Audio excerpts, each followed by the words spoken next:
میں تو کوئی شک نہیں کہ اللہ رب العزت نے ہدایت کا وعدہ اپنے راستے کے جہد پر کیا ہے، مگر اس جہد کی صحیح تحقیق لوگ نہیں کرتے، بلکہ سمجھتے ہیں کہ جس زمانے میں بھی جس طرح سے محنت کی جائے ہدایت مل جائے گی، کیونکہ ایک ذہن یہ بھی چل رہا ہے کہ محنت کسی زمانے کے ساتھ مخصوص نہیں ہے، بلکہ طریقہ محنت زمانے کے اعتبار سے بدلتا رہے گا۔ یہ بھی ذہن میں ایک بات ہے لوگوں کے کہ کوئی مخصوص طریقہ ہدایت کے لیے متعین نہیں ہے، یہ بھی لوگوں کے ذہنوں میں ہے کہ ہدایت کے لیے کوئی مخصوص طریقہ متعین نہیں ہے، بلکہ جس زمانے میں بھی جو طریقہ سہل اور آسان ہو اسے اختیار کر لینا چاہیے ہدایت کے حاصل کرنے کے لیے۔ حالانکہ یہ بات نہیں ہے، بات یہ ہے کہ صحابہ کرام کا طریقہ محنت وہ قیامت تک امت کی ہدایت کے لیے، اور صحابہ کرام کا طریقہ محنت وہ امت کی تربیت کے لیے متعین ہے۔ طریقہ محنت ہر زمانے کے اعتبار سے نہ ہوگا، بلکہ طریقہ محنت صحابہ کرام کے طریقہ محنت کے اعتبار سے ہوگا۔ ہر طریقہ محنت جہد نہیں ہے، جہد وہ ہے جو صحابہ کرام کے طریقہ محنت کے مطابق ہو، اس لیے کہ اللہ رب العزت نے یہ دستور قائم کر دیا قیامت تک کے لیے کہ اس امت کے بعد والوں کی اصلاح اس طریقہ محنت میں ہے جو طریقہ محنت پہلوں کا تھا، اس لیے کہ ہر زمانے کے رواجی طریقے وہ امت کی ہدایت کا ذریعہ نہیں، بلکہ صحابہ کے طریقے ہی امت کی ہدایت کا ذریعہ ہیں۔ اس نقل و حرکت کے ذریعے امت کو اس طریقہ محنت کی طرف لانا ہے جو طریقہ محنت ہدایت کا اصل ذریعہ ہے۔ امام مالک رحمۃ اللہ علیہ فرماتے تھے اس امت کے بعد والوں کی اصلاح اور تربیت اس طریقہ محنت میں ہے جو طریقہ محنت پہلوں کا تھا۔ یہ ہے سب سے پہلی بنیادی بات کہ ہر طریقہ محنت ہدایت کا ذریعہ نہیں، بلکہ صحابہ کا طریقہ محنت وہ امت کی تربیت ہدایت کا ذریعہ ہے۔ اس پر سب سے پہلے غور کرنا پڑے گا کہ آخر وہ طریقہ محنت کیا ہے۔ مولانا الیاس صاحب رحمۃ اللہ علیہ کا ملفوظ ہے کہ کسی بھی ذریعے سے دین کا پیغام پہنچا دینا اور کسی ذریعے سے کام میں بات ڈال دینا تبلیغ نہیں ہے، بلکہ دلوں میں اتارنا تبلیغ ہے، اور دلوں میں اترنے کی اصل جگہ مسجد ہے۔ امت کی ہدایت اور تربیت کا اور اللہ کے تعلق کے پیدا ہونے کا اصل موقع مسجد ہے۔ اس امت کے دینی اور دنیاوی تمام مسائل کا حل مسجد سے متعلق تھا۔ امت اپنے ہر مسئلے میں مسجد سے رجوع کرتی تھی۔ پھر جتنا زمانہ بدلتا گیا اور امت میں سے دعوت کا طریقہ محنت ختم ہوتا گیا، ہوتے ہوتے اب مسجد کا حال یہ ہو گیا کہ وہ مسجد کا عمل نماز جو سارے اعمال مسجد میں سے ایک عمل تھا وہ بھی امت نے مسجد سے ختم کر دیا۔ مسجد سے صرف تعلق ان مسلمانوں کا ہے جو نماز پڑھتے ہیں اور مسجد میں پڑھتے ہیں، باقی امت کا مسجد سے کوئی تعلق نہیں رہا۔ حالانکہ دور خلافت میں بھی اور دور رسالت میں بھی امت اپنے ہر مسئلے کے لیے مسیح کی طرف قدم اٹھاتی تھی۔ ابھی تو ہماری محنت اس پر ہے کہ امت اس طریقہ محنت پر آ جائے جو طریقہ محنت صحابہ کا تھا۔ امت کو اپنے ہر مسئلے میں مسجد سے جوڑا گیا تھا۔ بارشیں رک جائیں تو مسجد آتے تھے، سیلاب آ جائیں تو مسجد آتے تھے، کوئی آسمانی زمینی عذاب بلا آ جاوے تو مسجد آتے تھے، اگر قرضہ چڑھ جائے اس کو اترنے کی کوئی صورت نہ ہو تو مسجد آتے تھے۔ ہم یہ غور کریں کہ دور صحابہ میں امت اپنے مسائل کو مسجد سے براہ راست کیسے حل کراتی تھی،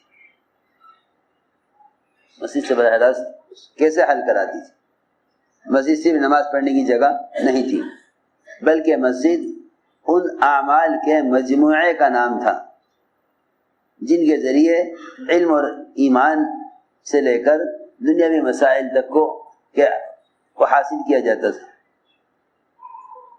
مسجد ان اعمال کے مجموعے کا نام تھا جن کے ذریعے دینی دنیا میں ہر مسئلے کو حل کرایا جاتا تھا۔ صحابہ کرام کو جو مسئلہ پیش آتا تھا وہ اس کے لیے سب سے پہلے مسجد کی طرف قدم اٹھاتے تھے۔ یعنی تمام دینی دنیاوی مسائل کا تعلق براہ راست مسجد، اعمال مسجد سے تھا۔ یہ تھا اصل میں محنت کا عنوان، یہ تھا محنت کا عنوان، اصل یہ تھا کہ علم اور ایمان بھی مسجد سے حاصل کیا جائے، علم اور ایمان بھی مسجد سے حاصل کیا جائے، اصل عنوان یہ تھا۔ ہم سمجھتے تھے مسلمان کا دین سے اور اللہ سے اتنا ہی تعلق ہوگا جتنا تعلق مسجد سے ہوگا۔ اس لیے میرے دوستو عزیزو، سب سے پہلا مقصد امت کو مسجد سے متعلق کرانے میں سب سے بنیادی مقصد وہ یقین کا بدلنا ہے۔ صحابہ کرام سب سے پہلے مسجد سے جو جڑتے تھے اور دوسروں کو جوڑتے تھے وہ ان کے یقین کی تبدیلی اور ایمان سکھلانے کے لیے جوڑتے تھے۔ یہ سب سے پہلا تقاضا تھا کہ امت کو مسجد سے جوڑا گیا تھا ایمان سیکھنے کے لیے۔ اس لیے ایمان کا کمال اور ایمان کی ترقی وہ مسجد میں ایمان کے حلقوں میں جڑنے میں ہے۔ دوسری بات عرض کر رہا کہ آخر مسجد سے باہر کی محنت کا کیا مقصد تھا؟ مسجد سے باہر کی محنت کا مقصد یہ تھا کہ مسجد سے باہر جتنے مادی نقشے پھیلے ہوئے ہیں ان سارے نقشوں میں سے مسلمان کو دعوت دے کر نکالا جائے اور مسجد میں ایمان کے حلقوں میں لا کر جوڑا جائے۔ یہ اصل ملاقات اور محنت کا مقصد تھا کہ گشتوں کے ذریعے مسلمان کو مسجد کے باہر کے پھیلے ہوئے نقشوں سے نکالا جائے اور مسجد میں ایمان کے حلقوں میں ایمان میں کمال پیدا کرنے کے لیے مسجد میں ایمان کے حلقوں میں لا کر جوڑا جائے۔ یہ گشت کا موضوع تھا، کیونکہ صحابہ کرام کا معمول یہ تھا کہ وہ اپنے اور دوسروں کے یعنی صحابہ کے ایمان میں اور اپنے ایمان میں کمال پیدا کرنے کے لیے صحابہ سے ملاقاتیں کرتے اور یہ کہتے تھوڑی دیر کے لیے ہمارے ساتھ آ جاؤ، اپنے پر ایمان لائیں گے۔ یہ تھا صحابہ کی ملاقاتوں کا اصل موضوع اور ملاقات کا اصل مقصد یہ تھا کہ ملاقات کر کے کہتے تھے کہ اٹھو ہمارے ساتھ، چلو ہمارے ساتھ، بیٹھو ہمارے ساتھ، اپنے پر ایمان لائیں گے۔ حضرت عمر رضی اللہ عنہ فرماتے ہیں کہ یہ کام میں اس لیے کرتا تھا تاکہ میرے ایمان میں ترقی ہو۔ یہ اس بات کی واضح دلیل ہے کہ مسجدوں میں ایمان کے حلقوں سے ایمان میں ترقی ہوگی۔ بلکہ امام بخاری رحمۃ اللہ علیہ نے ایک باب قائم کیا ہے کہ مسجدوں میں ایمان کے حلقوں میں جڑ کر بیٹھنے سے ایمان میں کمال پیدا ہوگا، جس میں معاذ بن جبل جو سید العلماء ہیں ان کا عمل نقل کیا کہ مسجدوں کے معاذ بن جبل رضی اللہ تعالیٰ عنہ وہ صحابہ پر گشت کرتے تھے اور ملاقات کر کے کہتے تھے کہ آؤ بیٹھو ہمارے ساتھ، اپنے رب پر ایمان لائیں گے۔ اس سے امام بخاری رحمۃ اللہ علیہ نے یہ بات ثابت کی ہے کہ مسجدوں میں ایمان کے حلقے یہ ایمان کے بڑھنے کا اور ایمان میں ترقی کا ذریعہ ہیں۔ اس لیے میں تاکید سے عرض کر رہا کہ یہ مت سوچا کرو کہ ہمیں کام کیسے کرنا ہے، یہ سوچا کریں سب کہ صحابہ نے کام کیسے کیا ہے۔ صحابہ نے کام یہ نہ سوچا کرو ہمیں کام کیسے کرنا ہے، یوں سوچو کہ صحابہ نے کام کیسے کیا ہے۔ اپنی محنت کے ایک ایک جز کو صحابہ کرام کے طریقہ محنت کے مشابہ کرنا ہے۔ میں نے پہلی بات عرض کی ہے کہ مسجد کا ایک سب سے بنیادی عمل وہ دعوت دے کر مسجد میں ایمان کے حلقوں میں لا کر جوڑنا ہے، کیونکہ مسجد کا ماحول یہ بنیادی ذریعہ ہے دلوں کو اسلام کے لیے نرم کرنے کا. کتنا بھی ضدی سے ضدی کافر ہوتا وہ مسجد کے ماحول میں آ کر بدل جایا کرتا تھا. عمیر بن وہب مکے کے شیاطین میں سے ایک شیطان مکہ مکرمہ میں بیٹھ کر مشورہ کیا بیت اللہ میں کہ محمد صلی اللہ علیہ وسلم کو قتل کیسے کیا جائے. وہاں بیٹھ کر مشورہ ہوا. عمیر بن وہب نے اپنے ذمہ یہ کام لے لیا کہ میں جاؤں گا اور نعوذ باللہ آپ کو قتل کر کے آؤں گا. مشرکین نے کہا تمہارے بچوں کی ذمہ داری ہم پر ہے، اور اگر تمہاری طرف سے دیت کا اور خون بہا کا بھی مطالبہ ہوا تو ہم تمہارے خون کا بدلہ ہم دیں گے، تم جا کے یہ کام کراؤ. سنو، عمیر بن وہب نے تلوار تیز کرائی اپنے غلام سے اور یہ عزم لے کے نکلا کہ میں جا کر نعوذ باللہ آپ کو قتل کر کے ہی آؤں گا. مکے والے سے کہا تم انتظار کرنا، ابھی خبر آنے والی ہے، انتظار کرنا، ابھی خبر آنے والی ہے. وہاں پہنچے، حضور اکرم صلی اللہ علیہ وسلم صحابہ کے ساتھ بیٹھے ہوئے تھے. عمر رضی اللہ تعالیٰ عنہ نے عمیر بن وہب کو اس کے گریبان سے پکڑ لیا، کیونکہ سمجھ گئے تھے کہ اس کا چہرہ بتا رہا ہے کہ یہ برے ارادے سے آیا ہے. وہاں اندر داخل ہوئے، آپ تشریف فرماتے صحابہ کے درمیان. آپ فرمایا کہ عمر اس کے گریبان چھوڑ دو، اور عمیر یہاں میرے قریب آ جاؤ. آپ نے پوچھا عمیر کیسے آنا ہوا؟ عمیر بن وہب نے کہا کہ میں تو اپنے بھائی کو لینے کے لیے آیا ہوں. آپ عمیر یہ بتاؤ کہ تم نے کیا مشورہ کیا تھا؟ بس اتنا کہنا تھا. عمیر بن وہب نے فوراً کلمہ پڑھا. مکے والے سارے انتظار میں کہ کیا خبر آتی ہے. وہاں سے خبر آئی کہ عمیر بن وہب تو ان کے اسلام میں داخل ہو گئے جن کے قتل کے ارادے سے گئے تھے. مولانا صاحب یہ فرماتے تھے کہ ابھی واقعات کے ظاہر کو دیکھتے ہیں، یہ غور نہیں کرتے کہ وہ اعمال دعوت کا کیا ماحول تھا جس ماحول میں آ کر برے ارادے اچھے ارادوں میں تبدیل ہوتے تھے اور آپ کی جان لینے والے آپ پر جان دینے والے بنتے تھے. ان اعمال کے اثرات پر اور ان اعمال کی تاثیر پر غور نہیں کرتے. مفتی ثقیف نے کہا کہ ہم اسلام تو قبول کر لیں گے لیکن نماز نہیں پڑھیں گے، زکوٰۃ نہیں دیں گے، دین کی محنت نہیں کریں گے، 3 سال تک اپنے بت کی عبادت کریں گے، بت کو نہیں توڑیں گے. ان شرائط کے ساتھ اسلام قبول کرنے کو تیار ہیں. آپ نے اس سب کا علاج یہ کیا کہ مفتی ثقیف کو مسجد میں رکھا تاکہ اعمال مسجد ان کے دلوں کو اسلام کے لیے نرم کر دیں، ان کے دلوں کو اسلام کے لیے نرم کر دیں. آپ نے ان کو مسجد میں رکھا اور فرمایا اپنے صحابہ سے کہ مسجد میں اس لیے رکھا ہے تاکہ اعمال مسجد ان کے دلوں کو اسلام کے لیے نرم کر دیں. یہ بتانے کے لیے امت کو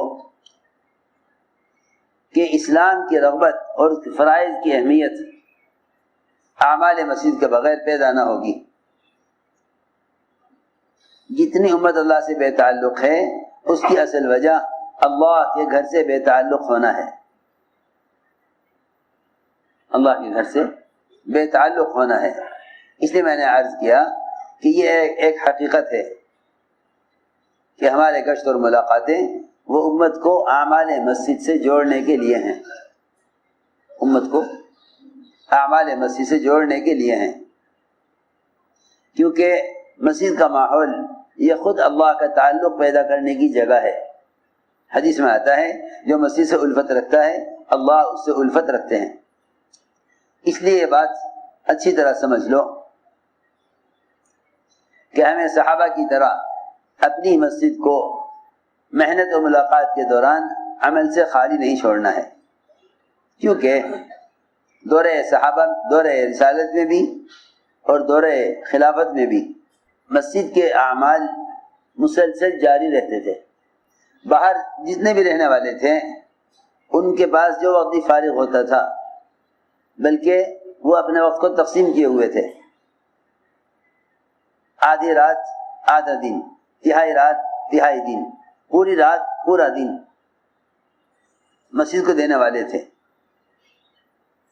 ایسے بھی صحابہ تھے جو مسلسل مسجد کو وقت دیتے تھے، ہر آنے والے کے لیے اس کو دین کی دعوت سمجھانے اور آخرت کا فکر پیدا کرنے کے لیے ہر وقت تیار رہتے تھے. ایسے بھی لوگ تھے. عمر رضی اللہ تعالیٰ عنہ کی اپنے ساتھی کے ساتھ باری لگی ہوئی تھی کہ ایک دن تو پورا مسجد کو دے گا اور ایک دن میں پورا وقت مسجد کو دوں گا. ایک دن تو مسجد کو وقت دے گا اپنے بازار کے تقاضوں کے ساتھ، اور ایک دن میں پورا مسجد کے لیے ہوگا. یہ بات نہیں تھی کہ ہر آدمی سے روزانہ اتنا وقت لے لیا جائے، بلکہ میری بات دھیان سے سننا، ہمارا خوب دل چاہتا ہے کہ ایک طبقہ تو ایسا ہونا چاہیے ہر مسجد کی آبادی سے متعلق کہ جو مسجد کو پورا وقت مسجد کے لیے فارغ کریں، کیونکہ ایسے لوگ ہیں جو دنیاوی اعتبار سے کام سے فارغ ہو چکے ہیں، ان کے پاس کوئی کام نہیں ہے، وہ گھروں میں پڑے ہوئے ہیں. حالانکہ اگر یہ اپنا وقت مسجد کو آدھا دن بھی دے دیں تو مسجد اعمال ذکر و تلاوت اور دعوت کے حلقوں سے آباد رہ سکتی ہے. یہ ہر مسجد میں آنے والے کو کسی بھی دعوت کے تقاضے کے لیے استعمال کر سکتے ہیں، کیونکہ میں نے عرض کیا کہ دور نبوت میں دو قسم کے لوگ تھے. ایک قسم تو وہ تھی کہ جو آدھا دن آدھی رات یا تہائی دن تہائی رات مسجد کو دیا کرتے تھے. ایک صحابی انہوں نے آگے شکایت کی حضور اکرم صلی اللہ علیہ وسلم سے اور عرض یہ کیا کہ میرا یہ دکان کا ساتھی ہے، میں اور یہ ایک دکان پر کام کرتے ہیں، لیکن یہ آپ کے پاس بیٹھا رہتا ہے اور میں اکیلا کماتا ہوں اور یہ آپ کے پاس بیٹھا رہتا ہے. یہ دکان کا وقت نہیں دیتا، یہ آپ کے پاس بیٹھا رہتا ہے. آپ نے فرمایا کہ تجھے دکان پر جو رزق مل رہا ہے وہ اس کی وجہ سے مل رہا ہے جو میرے پاس رہتا ہے. یہ دکان میں جو رزق مل رہا وہ اس کی وجہ سے مل رہا ہے جو میرے پاس رہتا ہے. اس کا مجھے وقت دینا مسجد کو، کیونکہ حدیث میں آتا ہے کہ جو لوگ مسجد کو اعمال سے آباد رکھنے کے لیے اپنی ضروریات کو، اپنے کاروبار کو چھوڑ دیتے ہیں، اللہ تعالیٰ ان کے دنیاوی کاموں میں فرشتوں کو مددگار بنا دیتے ہیں، کیونکہ یہ اللہ تعالیٰ کا پکا وعدہ ہے. ان تنصروا اللہ ینصرکم، کہ اگر تم اللہ کے دین کی مدد کرو گے تو اللہ تمہاری مدد میں لگ گئے. اللہ تمہاری مدد میں ہے اگر تم دین کی مدد کر رہے ہو. تو میں نے ایک بات عرض کی ہے کہ مسجد اعمال سے مسلسل آباد رہتی تھی، کیونکہ ایسے بھی لوگ تھے جو مسجد کے لیے بالکل فارغ تھے. وہ مسجد کے باہر کے اور اندر کے تقاضوں کے لیے ہر وقت فارغ رہتے تھے. ایسے بھی لوگ تھے جو آدھی رات آدھا دن، تہائی رات تہائی دن. میں نے عرض کیا کہ حضرت عمر رضی اللہ تعالیٰ عنہ کی اپنے ساتھی کے ساتھ یہ نوبت اور یہ معمول بنا ہوا تھا کہ ایک دن وہ پورا مسجد کو دے گا، اس میں اور کوئی کام نہیں کرے گا. اس ایک دن گھر کا کوئی کام نہیں ہوگا، ایک دن پورا وہ مسجد کو دے گا. ایک دن حضرت عمر رضی اللہ تعالیٰ عنہ پورا وقت مسجد کو دیں گے، اور ایک دن ایسا ہوگا جس میں وہ اپنے کچھ گھر کے تقاضے بھی دیکھ لیں گے اور مسجد کو بھی وقت دیں گے. گویا ایک دن تو مشترک ہوگا اعمال مسجد کے لیے اور گھر کے تقاضوں کے لیے، اور ایک دن پورا فارغ ہوگا مسجد کے لیے. یہ عمر رضی اللہ تعالیٰ عنہ کی اپنے ساتھی کے ساتھ یہ ترتیب بنی ہوئی تھی.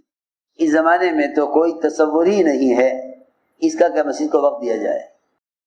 اس زمانے میں تو کوئی تصور ہی نہیں ہے اس کا کہ مسجد کو وقت دیا جائے.